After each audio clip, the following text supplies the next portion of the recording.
Good day everyone, my dear brothers and sisters in Christ. Today is Sunday, December 10, 2023. Let us pray first to the Holy Spirit. In the name of the Father, and of the Son, and of the Holy Spirit. Amen. Come, Holy Spirit, grant us the gift of wisdom. And our Gospel for today is according to St. Mark chapter 1, verses 1 to 8. Ang pangangaral ni Juan na tagapagbautismo. Ang pagpapahayag ng mabuting balita ayon sa aklat ng San Marcos.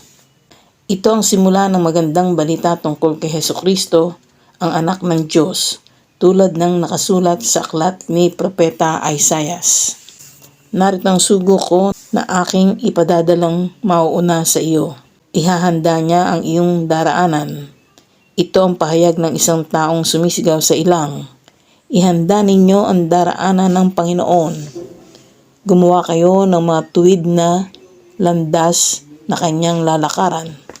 At dumating nga sa ilang si Juan na tagapagbautismo na nangangaral, pagsisihan ninyo't talikuran ang inyong mga kasalanan at pabautismo kayo upang kayo'y patawarin ng Diyos.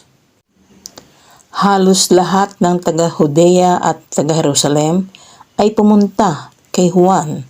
Ipinahayag nila ang kanilang mga kasalanan at sila'y binautismohan niya sa ilog Jordan.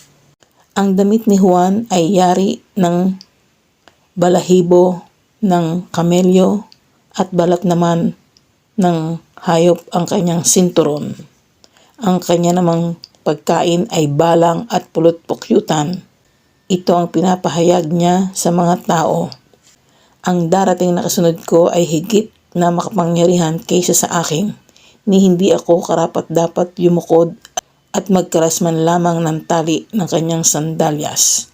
Binautismohan ko kayo sa tubig, ngunit babautismohan niya kayo sa Espiritu Santo. Ang mabuting balita ng Panginoon. Pinupuri ka namin, Panginoon Hesukristo. Manalangin tayo.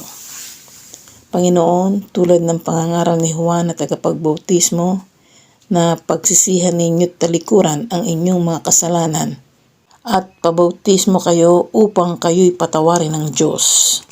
Mahabag po kayo sa amin at patawarin sa aming mga pagkakasala sa isip, sa salita at sa gawa.